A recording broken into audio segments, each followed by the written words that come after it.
All right, we are going to roll right into our next media availability. We are now joined by William Byron, driver of the number 24 Hendrick Motorsports Chevrolet. If you have a question for William, please raise your hand and we will get a mic over to you. We're going to start up there with Cameron and then head right up here. Cameron Richardson, NASCAR.com.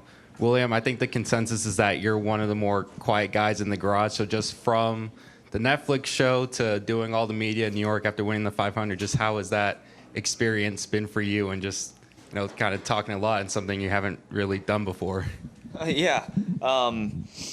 been fun. I mean, I enjoyed all the stuff that I got to do this week, just especially because it was something unique and different, and I felt like it was really interesting, a lot of interesting questions and just different outlets trying to learn about the sport. So tried my best to do a good job, and just honestly was running on adrenaline for 2-3 days. And I think back to the racetrack now and trying to get to work. But I enjoyed it as much as I am quiet. I feel like most of my quiet time is spent at the racetrack when I'm trying to do my work and focus on my job.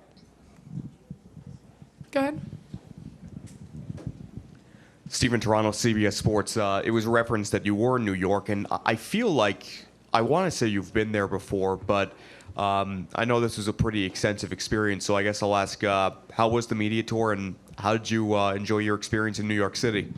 Yeah, so my sister lives up there, so I go up and visit her probably once a year, but yeah, I enjoyed it a lot. I mean, like I said, it was a lot of cool outlets, and I think the best way to go around New York is in a car service, just going place to place. So we didn't have to walk anywhere. So it was a very unique situation, but very cool, and just thankful to NASCAR that they put that together. I wasn't sure how it was going to go getting on the plane Monday night, and I was a little bit nervous about it all, but I thought they managed it really well. So it was super smooth, and the Empire State Building was probably one of the coolest aspects, just being able to go up there and see the views. You mentioned all the different media outlets trying to learn about NASCAR, and you're on SNY, and were you on WFAN by any chance? Probably so. Okay, just checking. But the thing about winning the Daytona 500 is that it really is transformative in the sense that it takes, someone's standing in the sport to an entirely new level. And you've, in the past week and going forward, you're really going to be serving as an ambassador for NASCAR and for the Daytona 500. I guess what I would ask you is, I know it's only been 5 days, but have you started to grasp exactly what being the Daytona 500 champion has done and will do for you? I don't think so, not yet. I mean, just there's a lot of different aspects to it. I feel like the big thing for us is being able to start the year like that with a lot of momentum for a lot of different reasons. For our team to be able to, lock ourselves in, and also for sponsor engagement, things like that. So I feel like for me personally, it just is it's a huge relief and something that I'm really excited to carry down the road. Thanks, William. No mass transit? What's that? No mass transit, no subway? No. All right. Good. Good. All right, we're going to go to Reed Spencer and then Lee Spencer. Reed Spencer with the NASCAR Wire. This is a process question. You've had great success here at Atlanta. How do you negotiate the two different pit road speeds from the time you get off the track? Do you have how do you know how fast you're going? Do you have two sets of lights? Do you downshift during the during the 90-mile-an-hour section? That sort of stuff. Yeah, it's a great question. What I vividly remember from last year is just, coming off turn 2, there's a couple brake markers, and I feel like, they did a good job last year kind of bringing those brake markers into play. But, typically we don't use the left side of the track to really, judge where we're going to brake for pit road on an oval. So it's very unique. And then, like you said, you're not getting down to 45, you're getting down to 90. So the gearing is a lot different. The lights are built way differently. I think we chose to go with third gear this time. Last time we were in fourth. So I feel like just trying to understand the cadence there. My engineers have sent me a bunch of stuff and some layouts to make sure I'm aware of what lights I need to run. But biggest thing is don't speed, because you're under green. Going that section is not that important in comparison to being a couple laps down here. So you can go a couple laps down with how long that pit road is now. Your race is ruined. So you just got to not speed. Lee Spencer Catchfence, your father couldn't be at Daytona. What was it like when you finally saw him for the first time? Yeah, so I didn't see him till later in the week. He's still he's better now. He just had a pretty severe cold, but yeah, the coolest part was I was driving home from the shop on Wednesday afternoon after we did the toast, and it was maybe our second or third conversation on the phone. But we were just talking about the race, and something came up about racing for Dale Jr. and how, in 2014, that's the last time Hendrick won a 500, and that's when I was driving for Dale in the late models, and he was just super emotional. And I've never really heard him over the phone get that choked up, but it was really special to hear that, and just to, having been through this journey with him and going to the racetrack every weekend together, starting out, it was very special. So you haven't seen him physically yet? I did. I saw him okay. Thursday. So yeah. But yeah, we got to share some time and with my whole team really. So we did a little party downtown. You've made two grown men cry, your dad and Rudy, right? I mean, it's a little crazy for sure. I never thought I'd see the day when Rudy would cry, but he was a basket of emotions up there. I was told it took the Netflix deal for you finally to get in the back door at Lego. Is that accurate? Yeah, I mean, we're working on it for sure. I'd love to have a Lego car out there. I think they could do so many unique things with that design, but certainly still going to build, and I got to work on my next project here soon. I got some ideas, so they're going to send me quite a few sets, so it'll be nice. No more eBay. I usually go on eBay and get the Lego sets because they're back ordered, but yeah. We'll go right up there to Charles and then Kelly. Charles Odom with Associated Press. You have 2 wins here since the reconfiguration, so obviously you're comfortable with the high banks on 1.5 miles, but I get the idea that maybe that's not a consensus opinion in the garages. Do you hear varying views on this track, and do you think it's an old school, new school kind of thing?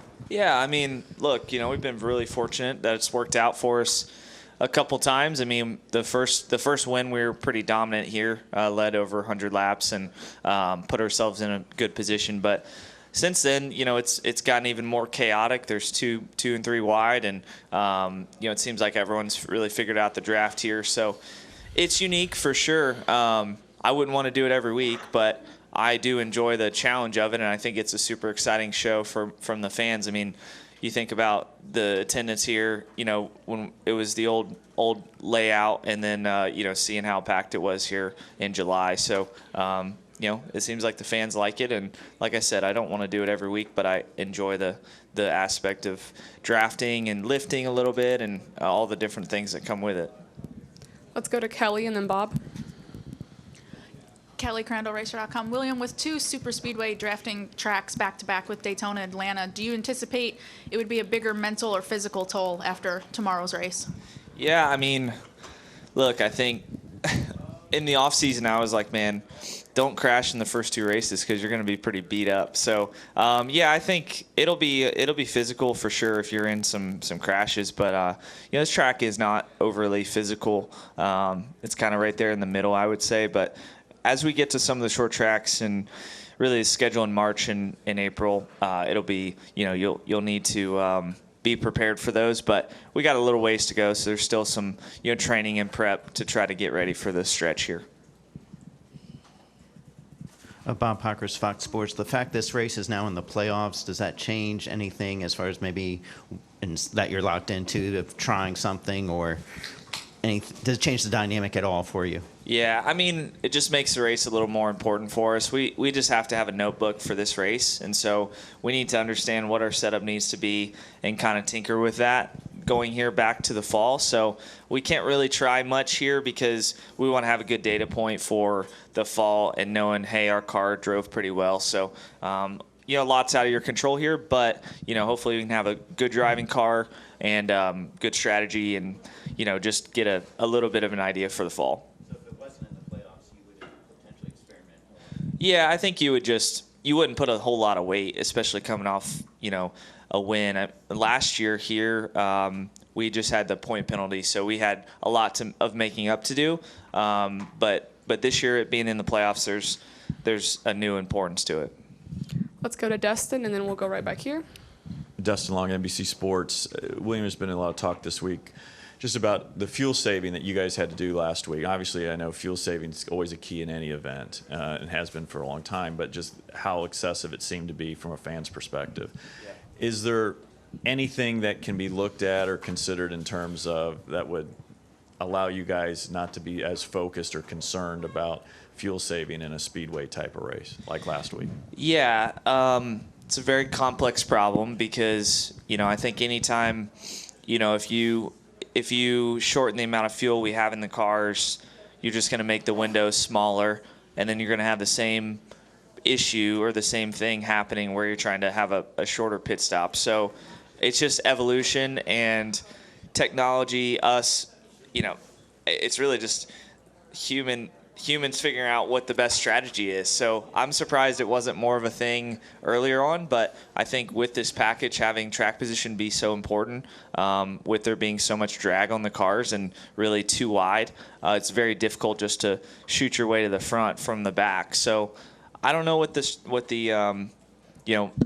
adjustment that needs to be made, but definitely it's not the most fun thing to do, but I'm going to do whatever it takes to win the race. So I feel like we were pretty smart about it. If you look at, probably our average running position last week, it wasn't what people would think, but we would always cycle forward, have a chance to race it out for the stage win, and have a chance at the end. So I'm just going to do whatever the rules tell me to do. Steve Wilson, SpeedwayDigest.com. So you're the first Daytona 500 winner to start on an E-platform, and now it's kind of perpetuated itself between amateur drivers and even now teams starting their own teams to bring some of these drivers into the fold in a non-traditional route. As you look to those who are starting that kind of career path and not getting directly into a car first, what do you see as far as those next group of drivers that are coming up, and what would be a suggestion to them as they start their career in kind of a path that you did versus getting in a car first? I think just having fun with it.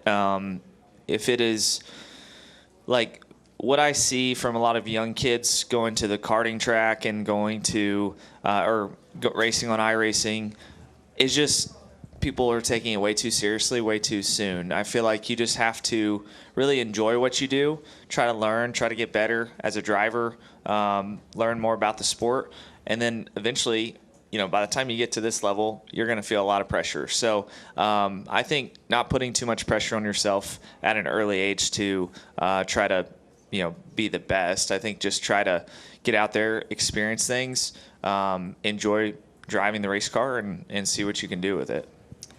All right, that's all the time we have, so thanks for the time and good luck this weekend. Thank you.